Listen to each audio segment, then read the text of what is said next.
اللہ نے تمہارے لیے تمہارے گھروں کو جائے سکون بنایا. اس نے جانوروں کی کھالوں سے تمہارے لیے ایسے مکان پیدا کیے جنہیں تم سفر اور قیام دونوں حالتوں میں ہلکا پاتے ہو.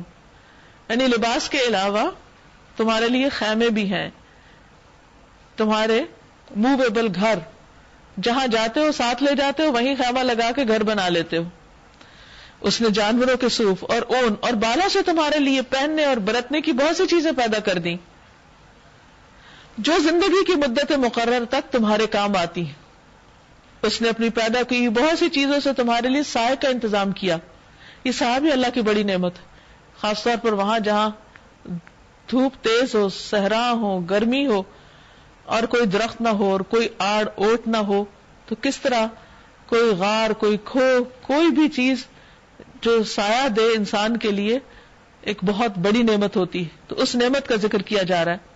پہاڑوں میں تمہارے لیے پناہ گاہیں بنائی, اور پہاڑوں میں صرف پناہ گاہیں نہیں بلکہ ان کا ٹیمپریچر اتنا اچھا ہوتا ہے کہ انسان کے لیے وہ باہر کی گرمی سے ایک بہت بڑی عافیت کی جگہ ہوتی. اور تمہیں ایسی پوشاکیں بخشیں, ایسا لباس دیا جو تمہیں گرمی سے بچاتا ہے, اور کچھ دوسری پوشاکیں جو آپس کی جنگ میں تمہاری حفاظت کرتی ہیں, یعنی ذرا بختر وغیرہ. اس طرح وہ تم پر اپنی نعمتوں کی تکمیل کرتا ہے شاید کہ تم فرما بردار بنو. اب اگر یہ لوگ منہ موڑتے ہیں تو اے محمد صلی اللہ علیہ وسلم آپ پر صاف صاف پیغام پہنچا دینے کے سوا کوئی ذمہ داری نہیں. یہ اللہ کے احسان کو پہچانتے ہیں پھر اس کا انکار کرتے ہیں, یعنی یہ نعمتیں ان کو نظر آ رہی ہیں, استعمال بھی کر رہے ہیں دن رات, لیکن پھر اللہ کی اطاعت نہیں کرتے, پھر اس کا انکار کر دیتے ہیں. وَأَكْثَرُهُمُ الْكَافِرُونَ, اور اکثر تو انکاری ہیں یا پھر ناشکرا پن کرتے ہیں.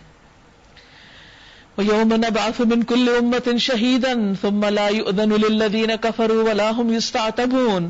یعنی دنیا میں نعمتوں کا انکار کر لیں, لیکن ایک دن تو اللہ کے پاس واپس آنا ہے, تو اس دن دیکھو کیا بنے گا جبکہ ہم ہر امت میں سے ایک گواہ کھڑا کریں گے.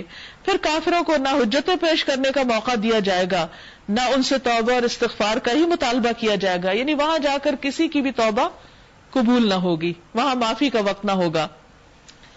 ظالم لوگ جب ایک دفعہ عذاب دیکھ لیں گے تو اس کے بعد نہ ان کے عذاب میں کوئی کمی کی جائے گی اور نہ انہیں ایک لمحے بھر کی مہلت دی جائے گی.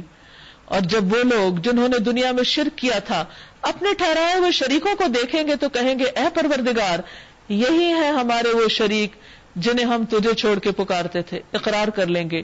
اس پر ان کے وہ معبود انہیں صاف جواب دیں گے تم جھوٹے ہو. اس وقت یہ سب اللہ کے آگے جھک جائیں گے اور ان کی وہ ساری افترا پردازیاں رفو چکر ہو جائیں گی جو دنیا میں کرتے رہے, یعنی وہ سب باتیں تعویلیں غلط ثابت ہو جائیں گی. جو وہ کہتے تھے یہ تو ہمیں اللہ کے قریب کرتے ہیں اور یہ اللہ کی طرف جانے کا وسیلہ ہے اور یہ ہمیں قیامت کے دن ہماری شفاعت کریں گے, سب باتیں جھوٹی نکلیں گی.